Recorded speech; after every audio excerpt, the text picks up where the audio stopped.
कि भाई टेस्ट जो है हम लोग सरप्राइज टेस्ट लेना चाहते हैं, लेकिन आप सभी वीर वीर और वीरांगनाएं हैं जिन्होंने ये जहमत उठाया है कि टेस्ट देना है।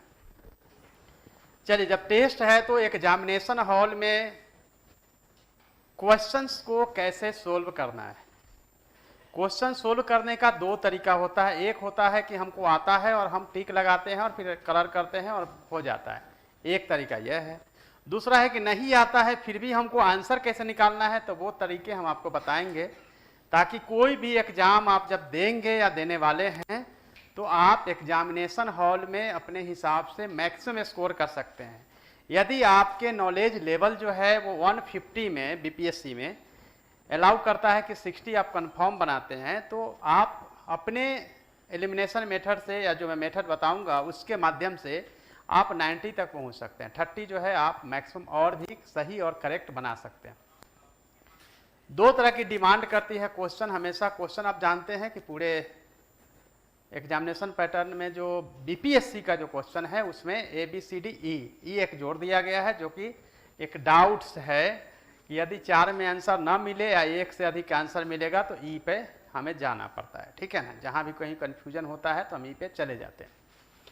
क्वेश्चन जो सोल्व करना है उसमें आपको 4-5 ऐसी बातों का खास तौर से आपको ध्यान रखना है।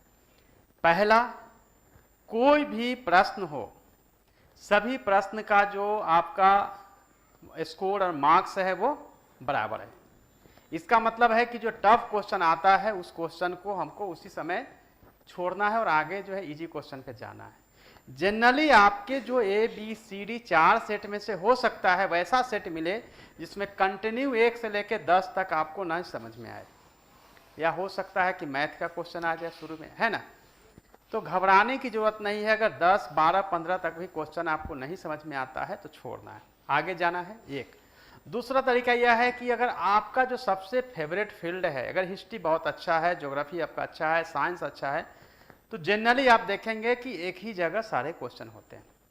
अगर आपने हिस्ट्री शुरू किया तो हिस्ट्री कंटिन्यू आता, आप क्वेश्चन को पेज को पलट के देख सकते हैं कि कौन से पोर्शन में कहाँ पे अच्छा, मतलब मेरे आपके फेवरेट फील्ड या स्ट्रॉन्ग फील्ड आपका है उसको सबसे पहले बनाना चाहिए। उसका रीजन क्या होता है कि जैसे ही अगर आप क्वेश्चन को पॉजिटिवली बनाना शुरू करते हैं, जब क्वेश्चन आपका सही होना शुरू होता है तो जो नहीं होने वाला है वो भी सही होता है, पहला। दूसरा ये होता है कि आप में मोटिवेशन आता है तो आप ज़्यादा कर पाते हैं, क्योंकि एग्जामिनेशन हॉल में ही डिसाइड हो जाता है और आप डरने लगते हैं कि पता नहीं क्या होगा, क्वेश्चन सही नहीं हो रहा है, क्वेश्चन तो बहुत टफ आ गया है, तमाम तरह का दुविधा, ठीक है ना, डाउट्स जो है माइंड में क्रिएट होना शुरू होता है। वहीं से जो है 90% जो कैंडिडेट्स हैं वो अपने आप को समझ लेते हैं कि इस बार तो होना नहीं है, नेक्स्ट टाइम के लिए, यानी माइंड को मेकअप कर लेते हैं। लेकिन सालों की तैयारी, या यूं कहें कि 1 साल की तैयारी हम लोगों को 2 घंटे में जज कराना पड़ता है।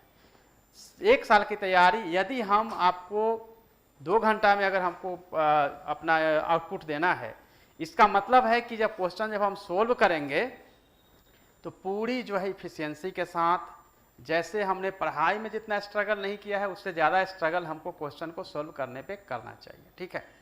तो पहला मैंने बताया कि आपको फेवरेट फील्ड है वहाँ जाइए, या जो सेट में शुरू में नहीं बनता है घबराने की जरूरत नहीं है, जो आपका फेवरेट फील्ड है वहाँ पे जाइए। एक दूसरा है कि एलिमिनेशन मेथड जो है आप लोगों ने सुना होगा, छटनी की विधि, ठीक है। एलिमिनेशन और छटनी की विधि ऐसी होती है कि जिसको क्वेश्चन जो अगर आप उसको पढ़ते हैं, कोई भी क्वेश्चन के बाद जो है ABCD E तक आपका ऑप्शन आता है, तो आपको कंफर्म होना पड़ेगा सबसे पहले कि ये 5 ऑप्शन, 5 को क्या 4 ही मान के चलिए, 5वां तो वैसे आपको डाउट्स को क्लियर करने के लिए या 2 से अधिक या नहीं होने पे हम जाते हैं 5वें पे। 4 का जो है जैसे आपको कंफर्म होना पड़ेगा कि नंबर 1 में क्या लिया हुआ है, ठीक है। जैसे अगर आपको क्वेश्चन, अब कुछ एग्जाम्पल के साथ आपसे हम बात करेंगे, ठीक है। हिस्ट्री का अगर क्वेश्चन है और हिस्ट्री में 4 स्टेटमेंट दिया गया है और 4 स्टेटमेंट के बाद जो है 1, 2, 3, 4 और उसमें से आपको पूछा जाएगा कि एक A सही है, B सही, C सही, D सही, और 1, 2, 2, 3, 4, 5 जो भी है उसके हिसाब से चलता है, ठीक है। अगर मान लेते हैं कि अगर आपका पहला स्टेटमेंट होता है कि हड़प्पन पीरियड में लोहा का प्रयोग जो है बड़े पैमाने पे किया गया था, पहला स्टेटमेंट हो गया। दूसरा हो गया कि हड़प्पा सभ्यता में जो है लोहे का प्रयोग बहुत कम पाया गया है, 2 हो गया। तीसरा है कि हड़प्पा पीरियड में जो है घोड़े के अस्थि या घोड़े का प्रमाण मिला है, मान लेते हैं। चौथा है कि हड़प्पा पीरियड में जो है मृत मूर्तियां जो है टेराकोटा का वो बहुत यूज हुआ है। 4 आपके पास स्टेटमेंट है। अब इसमें से आपको पूछा जाए कि इनमें से कौन सही है, मतलब 1 2 3 4 5 अपने 4 मैंने स्टेटमेंट बताए, 4 याद हो गया। 1 2 3 4 4 है स्टेटमेंट। अब ऑप्शन में जैसे हो सकता है कि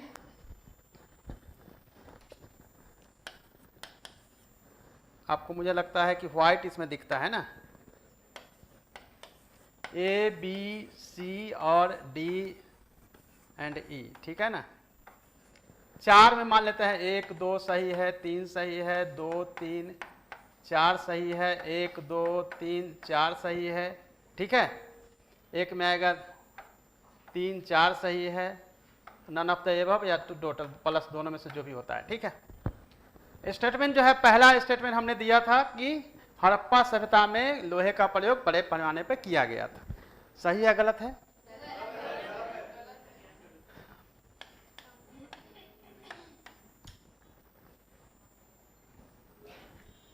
इसका मतलब क्या हुआ? स्टेटमेंट 1 के बारे में मैं कंफर्म हूं कि गलत ही गलत है, वहीं से क्या करना है कि स्टेटमेंट 1 गलत है, यानी कि हमको सीधे ऑप्शन पे आना है। जहां जहां 1 दिख रहा है वहां वहां क्रॉस कर दिया, ठीक है ना। आपने देखा ना, क्रॉस हमने कर दिया, जहां जहां हमको दिख रहा है वहां पे हमने सीधे जो है उसको क्रॉस कर दिया कि भैया ये तो नहीं ये है। तो हमको बचा क्या? 3 बचा है, ठीक है। स्टेटमेंट नंबर 2 था कि हड़प्पा सभ्यता में लोहे का प्रयोग कम पाया गया। स्टेटमेंट नंबर 2 राइट या रॉन्ग? रॉन्ग हो गया, तो ये भी आपका गलत हो गया, ठीक है। अब हमारे पास बचता है डी और ई पे हम लोग आएंगे। तो 1 और 2 के हिसाब से हमारा 3 जो है सो ऑटोमेटिक जो है वो खत्म हो चुका है। अब 3 नंबर और 4 नंबर हमने कहा था कि 3 नंबर में घोड़े का जो है वो प्रमाण है, इसका मतलब है कि ये तो सही है। और 4 नंबर कहा था मृत मूर्तियां, इसके बारे में भी आप जो है कंफर्म है। और ई इसलिए नहीं होगा कि ई का मतलब होता है इसमें से कोई नहीं है, लेकिन हम पकड़ चुके हैं कि यहाँ पे तो एगो है सही, तो वहीं पर से ई जो है आपका कट जाता है। एगो हम पकड़ लिए हैं, 1 से अधिक या उससे चाहिए, तो हम तो पहले ही जो है सो 3 को कट चुके हैं ना, तो 1 से अधिक सही होने का सवाल ही पैदा नहीं होता है, नहीं ना होता है, क्योंकि ये तो ऑप्शन होना ही नहीं है। तो ई तो अपने आप खत्म हो गया है, तो आंसर ए हो जाएगा। मतलब कि आपको 4 स्टेटमेंट में से अगर एक भी स्टेटमेंट पर जाते हैं तो एटलीस्ट जो है आप यहाँ और यहाँ पे जो है सब पहुँच सकते हैं, जिससे कि कह सकते हैं कि ये और ये जो है तो गलत है, ठीक है। और 1 से अधिक नहीं है तो ये आप ऑटोमेटिक जो है यहाँ से क्रॉस कर सकते थे। आंसर जो है 3 4 अपने आप निकाल सकते थे, क्योंकि आपको लगेगा कि यार ये भी है। और आपको फिर देखना है कि 4 नंबर लास्ट वाला जो हम लोग बोल रहे थे मृत मूर्तियाँ या घोड़े का जो अस्थि है या उसका प्रमाण मिला है, एक भी पकड़ेंगे तो अपने आप इसका आंसर निकल जाएगा। इसको कहते हैं एलिमिनेशन मेथड से क्वेश्चन को सोल्व करना, कि कोई भी क्वेश्चन अगर आता है तो कैसे हम एलिमिनेशन मेथड से सोल्व कर सकते हैं। क्लियर है?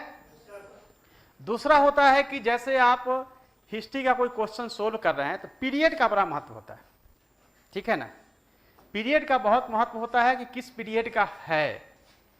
जनरली क्या होता है कि अगर आप पीरियड को पकड़ते हैं तो भी आपका क्वेश्चन जो है आपका सोल्व होता है। जैसे मान लेते हैं कि अगर आपको पूरा का पूरा उस पीरियड को देखा जाए, मेडाइवल पीरियड को आप देखते हैं, ठीक है ना, तो नॉर्मली आपको पूछा जाएगा कि कौन से शासक थे एंशिएंट पीरियड में जो दक्षिण भारत तक अपना अभियान किया था।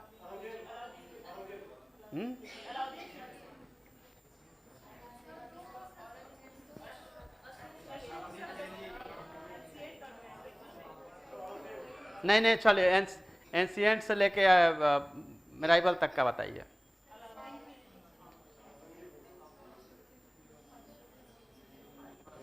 चलिए बहुत अच्छा, मैं आपको बताता हूं। देखिए पहला जो आपका क्वेश्चन नंबर 2 से हम शुरू करते हैं। देखिए कौन सा शासक, ठीक है, या प्लुरल में समझिए शासकों,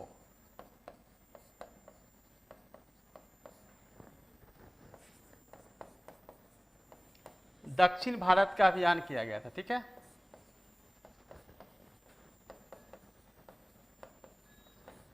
हो गया। इसमें आते हैं A B C D E, ठीक है, क्लियर है। मान लेते हैं कि हमने लिख दिया इल्तुतमिश, ओके।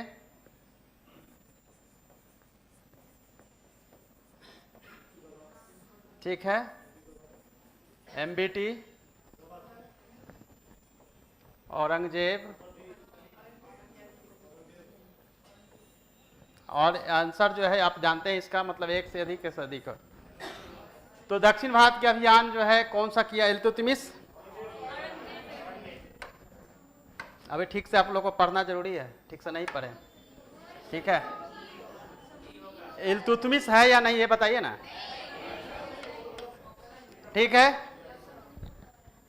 समुद्रगुप्त, मोहम्मद बिन तुगलक,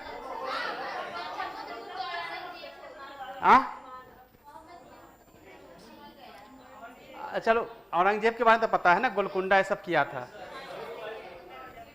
अच्छा, एक बात और इसमें समझना है, देखो दक्षिण भारत का अभियान मोक्षानुग्रह की नीति जो है समुद्रगुप्त ने अपनाया था ना, ये तो पता ही था ना कि ये होगा।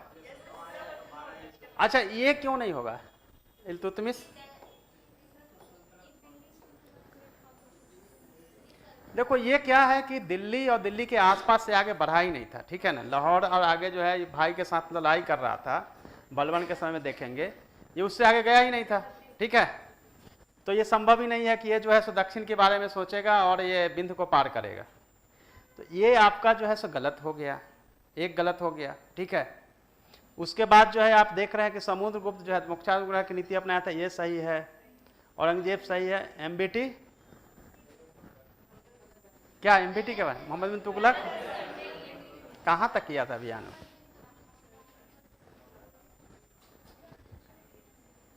बताओ, अभियान बताओ तभी तो समझेंगे। अच्छा चलो मान लेते हैं, कराची कहाँ है वो?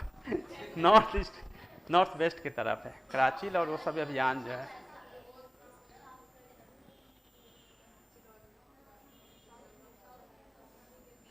साउथ में भी किया था, ठीक है। लेकिन छोड़ो, सारी बातों को छोड़ देते हैं। हमको पता है दो के बारे में, इसका मतलब ये होता है कि दिमाग हमको इसके बारे में, जैसे अभी लगा रहे हैं ना एमबीटी के बारे में, नहीं लगाना है। वो भी किया था, सीधे जो है सो हमको आंसर जो है सो सीधे ई पे आ जाना है, ठीक है। आंसर जो है वो ऑटोमेटिक जो है वो ई हो जाएगा।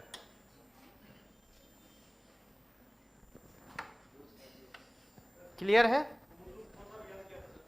हाँ, अभियान बाद में हम पढ़ा देंगे सब को, ठीक है।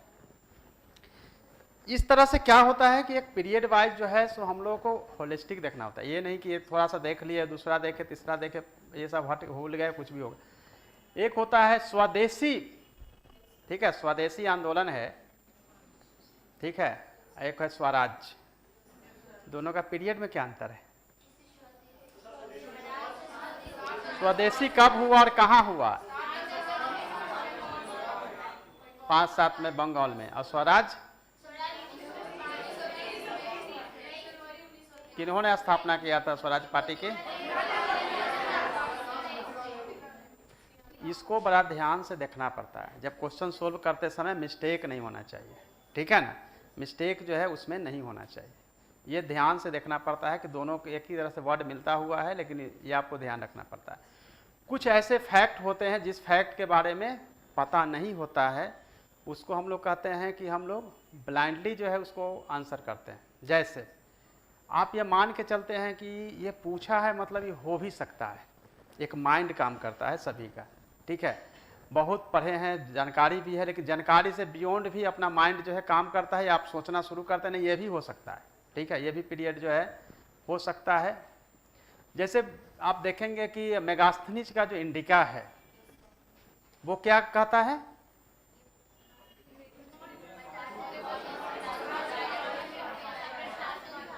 मौर्य प्रशासन और स्पेशली जो है पाटलिपुत्र के प्रशासन के बारे में बताता है, ठीक है।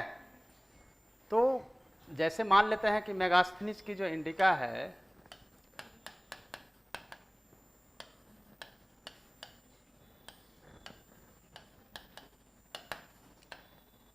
तो मेगास्थनी के इंडिका के बारे में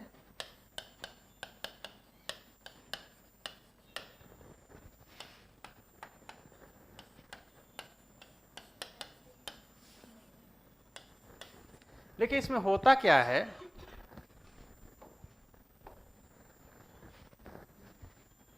ये हम लोगों को क्वेश्चन सोल्व करते समय एक बार ऐसे गोल कर देना चाहिए, ठीक है, क्योंकि जब हम बनाते हैं ना तो भूल जाते हैं कि नहीं लिखा है कि हाँ लिखा है, और यहां से ब्लंडर होता है आप लोगों से।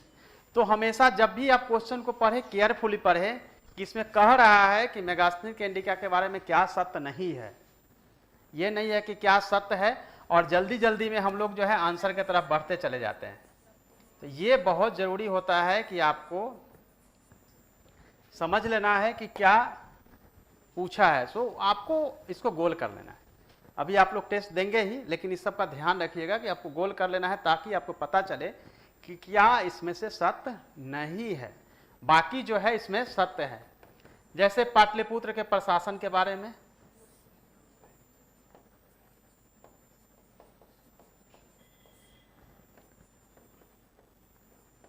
मौर्य प्रशासन, ठीक है,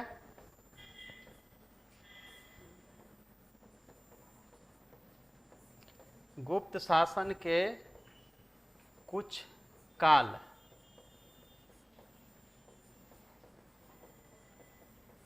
चर्चा, ठीक है ना,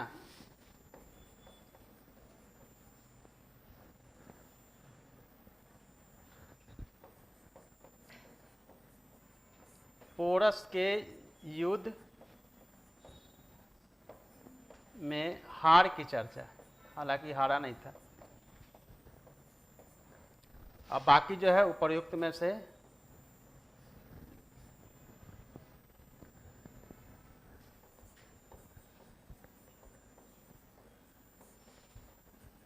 उपर्युक्त में सभी या एक से अधिक, या एक मतलब नहीं या एक से अधिक, ठीक है ना।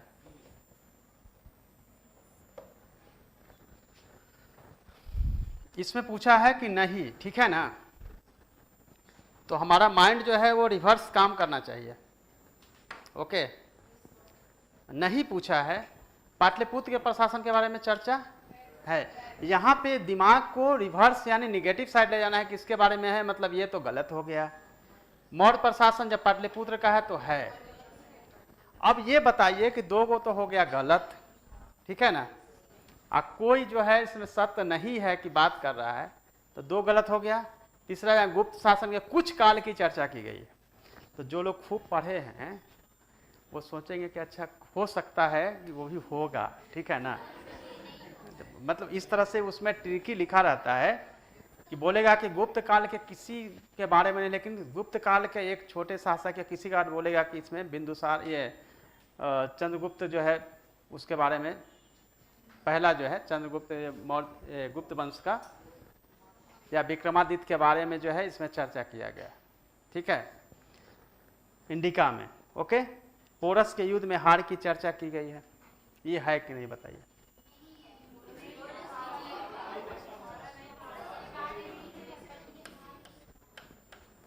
ठीक है, तो आंसर जो है ऑटोमेटिक ई के पास जो है सो पहुंच जाएगा। जैसे ही आप देखेंगे ये जो चीजें है ना वो ट्रिकी टाइप से जानबूझ के दिया रहता है। जब जो आदमी जो भी है इंडिका मेगास्थनीज का जो पीरियड है, जो पीरियड का है उसी पीरियड के हिसाब से जाएगा, ठीक है। कभी भी गलती से ये ऐसे ऐसे वर्ड जो लिखे रहते हैं वो केवल फंसाने के लिए होता है। हमेशा याद रखना है कि स्ट्रेट फॉरवर्ड सोचना है। कभी भी इस पॉइंट ऑफ व्यू से नहीं पूछा है कि ये क्वेश्चन पूछा है मतलब इसका कोई ना कोई लॉजिक है। वो मेरा जो छोटा भाई है वो इसी तरीके से सोचता है कि पूछा मतलब कुछ होगा जरूर बात, मतलब ये उसके हिसाब से ये आंसर सही हो चुका होता है, ठीक है, मैं आपको बता रहा हूँ। तो वो ट्रिकी टाइप से कुछ पूछता है मतलब कोई ना कोई बात है तभी पूछा है, तो वो नहीं सोचा जाता है। जब ही स्ट्रेट फॉरवर्ड आपको जाना है, क्वेश्चन को सोल्व करने में हमेशा याद रखना है, जब यहीं पे अगर ये निकल जाता सत्य है, ठीक है, तब आंसर कौन सा होता है? तब जब सत्य है का तब हम लोग क्या करते हैं, मान लेते ये भी सत्य है और मौर्य प्रशासन भी सत्य है। अब बताते हैं, जैसे अब आपको 2 मिल गया, तीसरा चौथा नहीं पढ़ना है, वही टाइम को बचाना है। आप 100% जब कन्फर्म हो गए हैं तो नीचे जाइएगा, कंफ्यूजन पैदा होगा, टाइम किल होगा। इसलिए जैसे ही 2 आंसर आपको मिला, इसका मतलब सीधे हमको ई के पास जाना है, तो वहां से हमारा आंसर जो है परफेक्टली निकल जाएगा और सही निकलेगा। ई जो होता है आंसर, वो ऑलवेज जो है बहुत रेयर होगा और आंख बंद करके नहीं यूज करना है। ऑलवेज जैसे 2 आंसर निकल गया या आंसर नहीं निकल रहा है तो ही ई के पास जाएंगे, अदरवाइज ई के पास जाने का कोई ऑप्शन नहीं। जनरली जो है कैंडिडेट्स बोलते हैं कि ई के आने से जो है समस्या बढ़ जाती है, या ई के आने से क्वेश्चन का जो सोल्व करने का जो तरीका या कट ऑफ है या टफ हो जाता है। ऐसा नहीं है। ई को जो है आप ये समझिए कि ब्रह्मास्त्र है, जिसको यूज किस समय करना है और ई को किस तरह से यूज करना है वो आप समझ लीजिए। क्योंकि ई वो चीज़ है जो कन्फ्यूजन में कहीं भी अगर दिक्कत होता है, ई पे आपको जाना है, आपको याद रखना है। लेकिन ये नहीं सोचना है कि अरे देख रहे हैं कि ई बार बार आ रहा है मतलब बहुत ई होगा, मतलब बाकी में ई भी लगा दो, ये भी माइंड काम करता है, वो भी नहीं करना है। अगर पहला क्वेश्चन का ए आया है तो अगला क्वेश्चन का भी ए आ रहा है ना, गलत होगा, कंटिन्यू ए कैसे आ जाएगा, तीसरा तो बिल्कुल नहीं होगा। ऐसा भी नहीं मानना है, ये भी लोग मानते हैं, अपना लॉजिक लगाते हैं कि ए आ रहा है, ए आ रहा है ना, ऐसे कैसे होगा, तीसरा भी ए आ रहा है। नो नो नो, ये सब सोचना नहीं है। जहां आंसर सही निकल रहा है वहां ये लॉजिक नहीं लगाना है कि ये आया है तो ये नहीं आएगा, बी आया है तो बी, वो सिक्का उछालने वाला कोई काम नहीं करना है। ठीक है। क्वेश्चन में आपको ध्यान रखना है कि 150 में एट लिस्ट जो है कंफर्म का मतलब 100% कंफर्म जो है वो आपका 80 क्वेश्चन आपका सही होना चाहिए। ठीक है। जो भी जनरल कैटेगरी के हैं 80, रिजर्व कैटेगरी वाले जो भी है 70 एट लिस्ट कंफर्म होना चाहिए।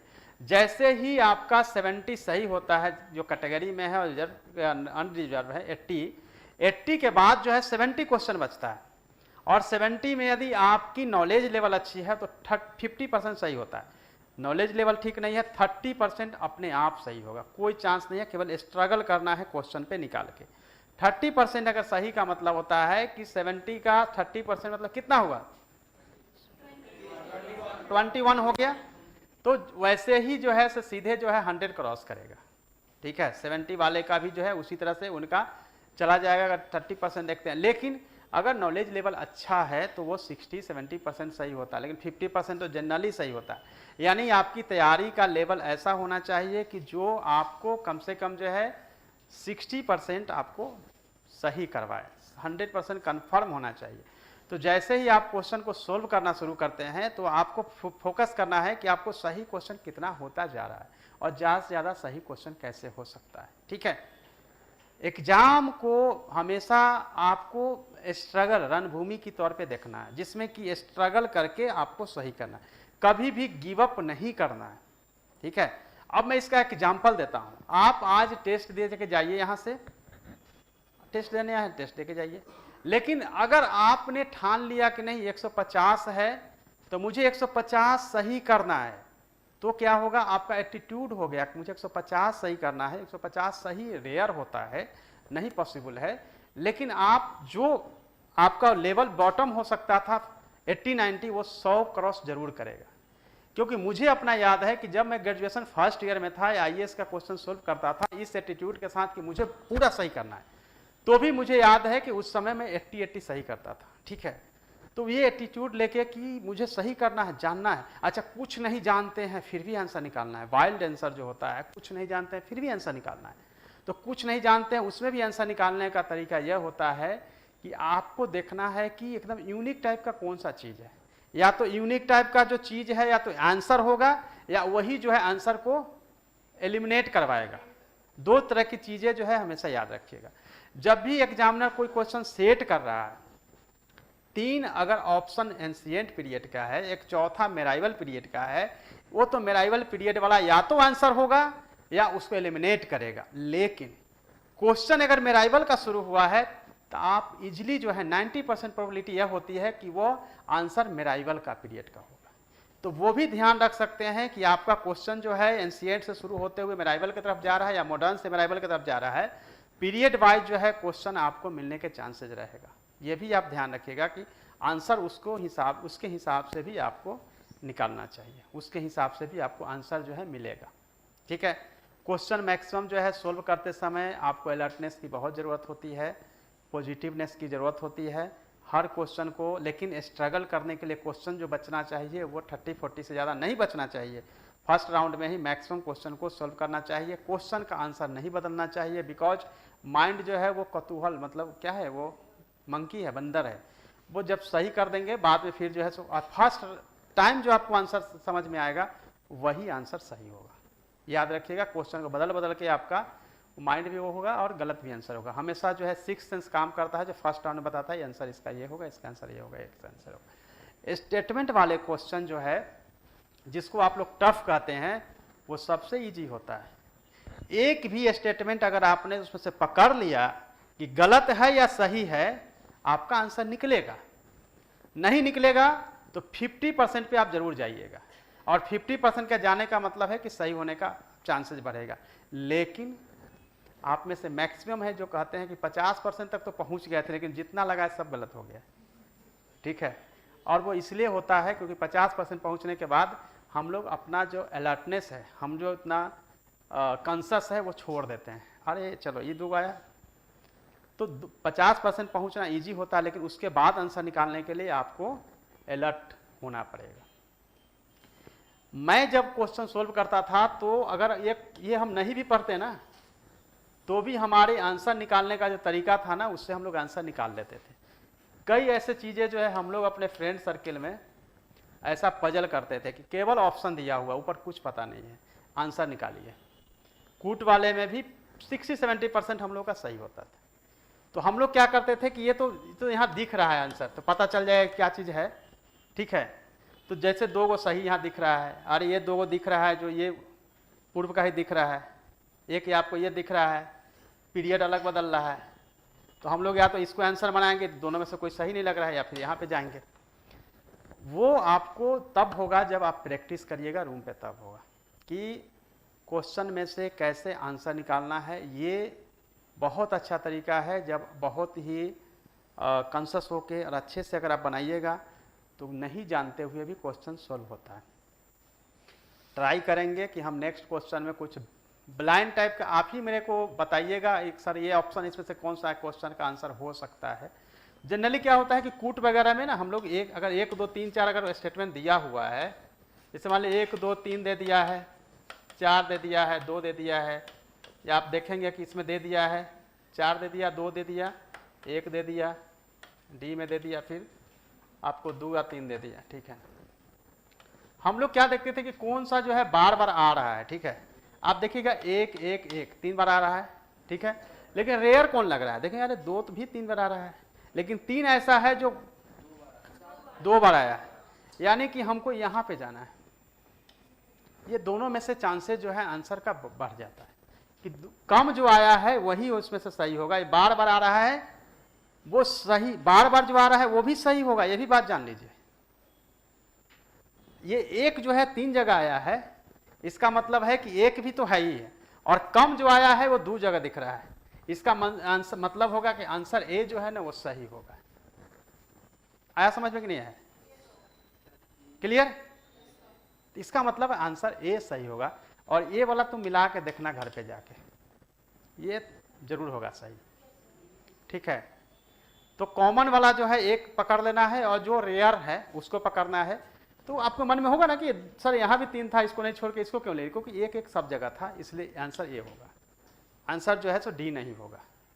ठीक है, तो ये जो है एक तरीका है जिसको जितना भी लोग हमको सुन रहे हैं, देख रहे हैं, ध्यान से इस बात को रखिए। और ये जो है इसी को स्मार्ट जो है सो क्वेश्चन एलिमिनेशन मेथड से सॉल्व करना कहते हैं। इसीलिए अपने ज्ञान के अलावे अपनी क्वेश्चन सॉल्व करने के भी जो मेथड है उसको भी परफेक्ट करना पड़ेगा, तब आप जो है 100 प्लस 110 115 ले सकते हैं। बहुत सारे कैंडिडेट्स क्लास में या पढ़ाई में बहुत अच्छे हैं, जिनके पास नॉलेज लेवल बहुत अप है, लेकिन प्रीलिम्स नहीं होता है। क्योंकि इतना ज़्यादा ज्ञान हो गया है कि 10 क्वेश्चन तो इजी क्वेश्चन गलत ही करना है उनको, 10 क्वेश्चन गलत करना ही करना है, बिकॉज ये समझ के लापरवाही उसको कहते हैं। अरे इतना इजी क्वेश्चन है, चलो है ये क्वेश्चन है, कुछ क्वेश्चन के नाम पे कुछ है, ठीक है। जैसे अब बोल देगा कि ये बौद्ध धर्म को किसने जो है सो प्रश्रय दिया, प्रसारित किया, नंबर 1 रहेगा अशोक, नंबर 2 रहेगा बाकी जो 1-2 शासक है। अच्छा अशोक, चलो अशोक है, लेकिन वो आगे नहीं देखेगा कि बौद्ध धर्म को आगे बढ़ाने वाले और भी थे, ठीक है ना। शुंग वंश से लेकर कनिष्क सब भी है, या सातकर्णी पुत्र आपने सुना होगा, सातवाहन वंश का, तो वो ये आगे नहीं देखेगा कि सातवाहन शुंग ये सब भी आया है, कुषाण भी आया है, सीधे कहेगा अच्छा अशोक है, हो गया, ठीक है, और वहां से हो जाएगा क्वेश्चन। इसको कहते हैं लापरवाही। 1 नंबर 2 नहीं और हाँ वाला जो होता है, जो मैं बता रहा था, उसमें 50% लोग गलत करते हैं, ध्यान से नहीं पढ़ते हैं 50%। माइंड जो है 2 तरह के वर्क करता है, एक जो है खुद ही आपको क्वेश्चन पूछ रहेगा और खुद ही क्वेश्चन पढ़वाएगा, ठीक है ना, मायावी, कि क्वेश्चन रहेगा कुछ और वो माइंड खुद ही पढ़वाएगा कुछ और बाद में बाहर निकाल के अच्छा ये था, तो वहाँ पता नहीं कैसे हो गया। तो ये होता है वो जो आप पहले से प्रेडिक्ट करके रखते हैं कि ये क्वेश्चन है तो ऐसा ही होगा, है ना। जैसे मान लेते हैं कि ईस्ट इंडिया कंपनी भारत आने के बाद द्वितीय अपनी नहीं कंपनी का स्थापना जो किया था, बंदरगाह स्थापित किया था, द्वितीय कौन सा किया था? तो पहला कौन है?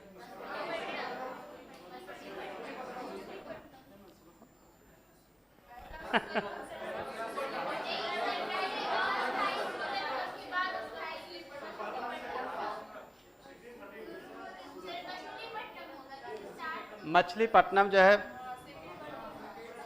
बाद में जो है सूरत का पीरियड बाय द अस्थायी था, फिर अस्थायी मछलीपट्टनम, फिर वापस सूरत आया था, ठीक है।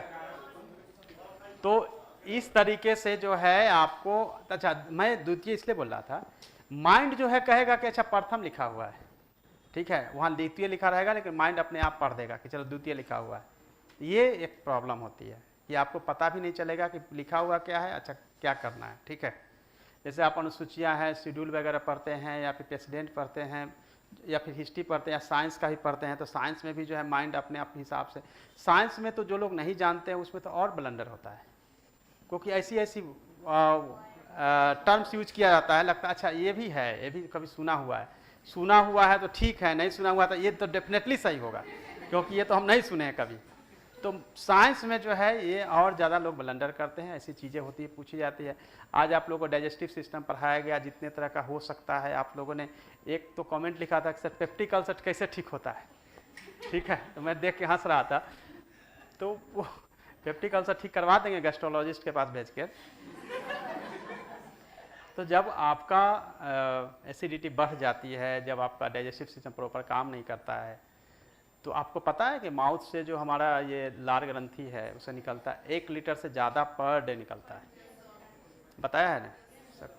और फ्रक्टोज सक्रोज ये जो है लिपिड में ये कन्वर्ट होता है, ये सब चीज़ें आप लोगों ने लाइपेज वगैरह ये पचाता है, वो सब आप लोग पढ़े होंगे, पढ़ना है।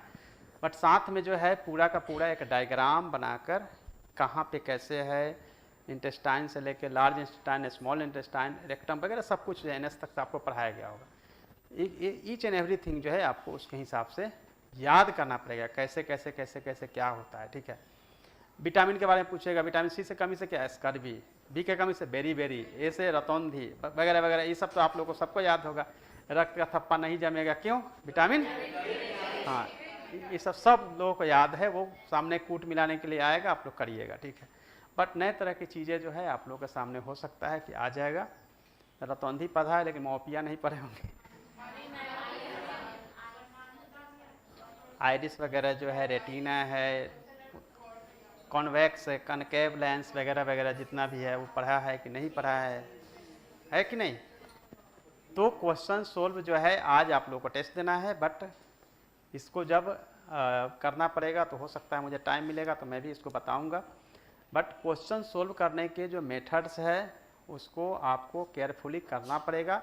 हर एक क्वेश्चन 1 मार्क्स देता है, हर एक क्वेश्चन इम्पोर्टेंट है, और 10 क्वेश्चन के लिए रेडी रहना है जिसके बारे में किसी को कुछ पता नहीं होता है।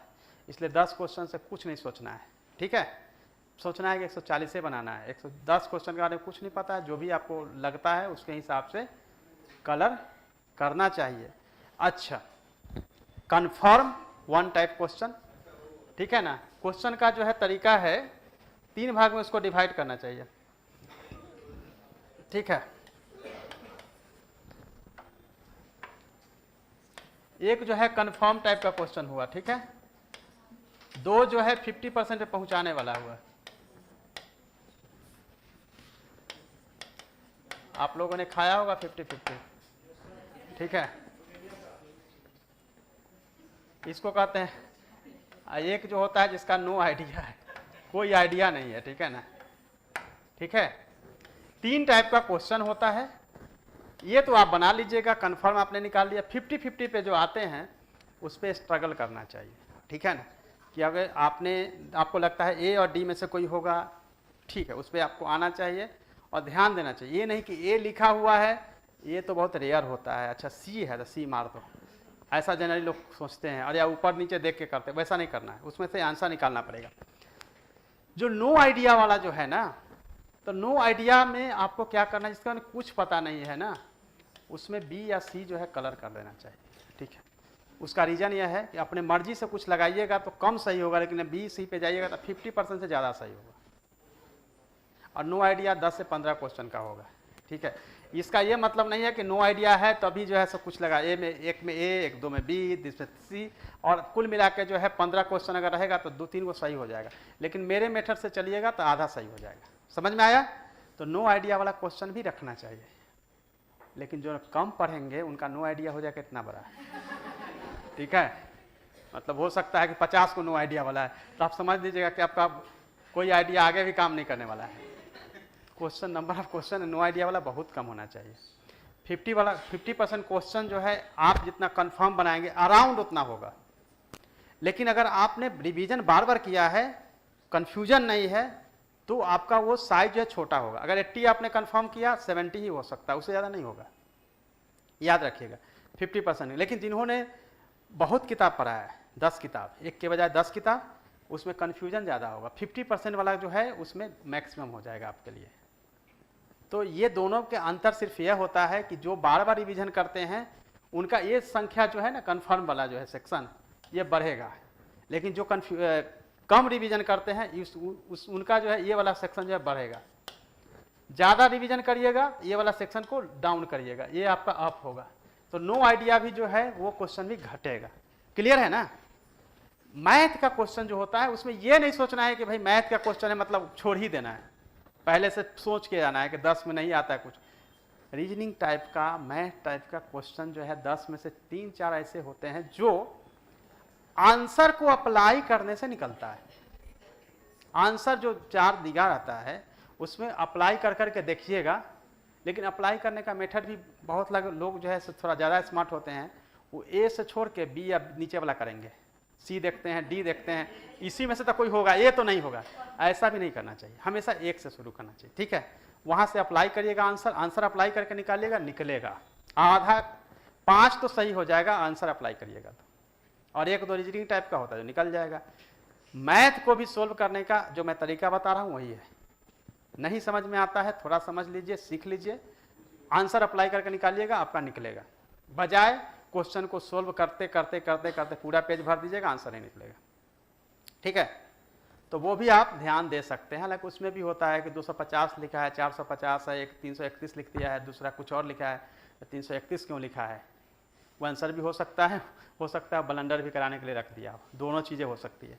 तो उसके लिए अलर्ट रहने की ज़रूरत है। ई ऑलवेज उसको पॉजिटिव लेकर चलना है कि ई जो है हमको बचाने के लिए एग्जाम में है, जो कि हमको यहाँ भी कन्फ्यूजन या कुछ प्रॉब्लम होगी ई के पास हम जा सकते हैं। जहाँ भी क्वेश्चन लगेगा कि क्वेश्चन ऐसा पूछ दिया है जो कि विवादित टाइप का है, जो समझ में नहीं आता है, कुछ लगता है डिस्प्यूट टाइप का क्वेश्चन है, ई पे जाइएगा, आंसर जो है बीपीएससी ई को सेलेक्ट करेगी, ठीक है। तो इसके हिसाब से आप लोग करिएगा। बाकी के लिए all the best. Optional subject सब लोग चूज कर लिया है? आधा बोले यस, आधा नो। जो लोग ऑप्शनल सब्जेक्ट चूज नहीं किए हैं वो बीपीएससी आपको याद करवा रहा है कि एक ऑप्शनल पेपर भी देना होता है मेंस में, ताकि अभी डिसाइड कर ले। ऐसा ना हो कि आप मेंस जाके डिसाइड करने का पहले था ये मेथड। ऑप्शनल पेपर को डिसाइड आप लोगों को करना चाहिए। ऐसा करेंगे, एक वीडियो बना के आज हम डाल देंगे, तो आप लोग देख लीजिएगा कि कैसे ऑप्शनल को। लेकिन मैं यह बताऊंगा कि वैसे ऑप्शनल पेपर को नहीं चूज करना चाहिए जो ज़्यादा लोकप्रिय है, ठीक है।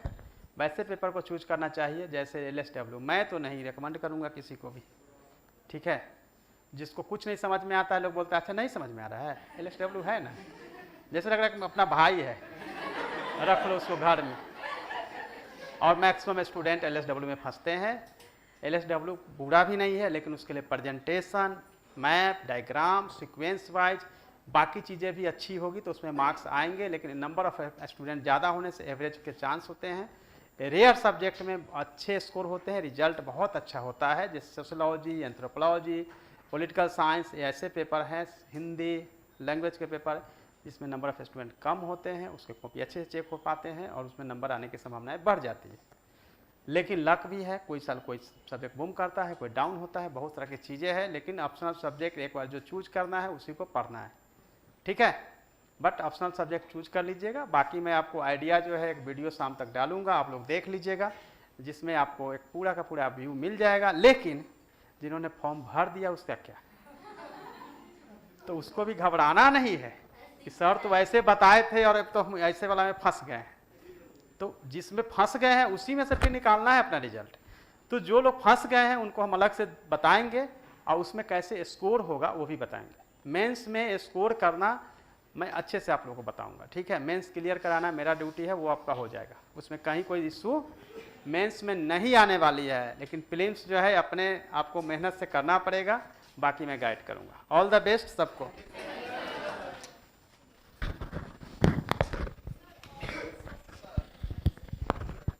सोशोलॉजी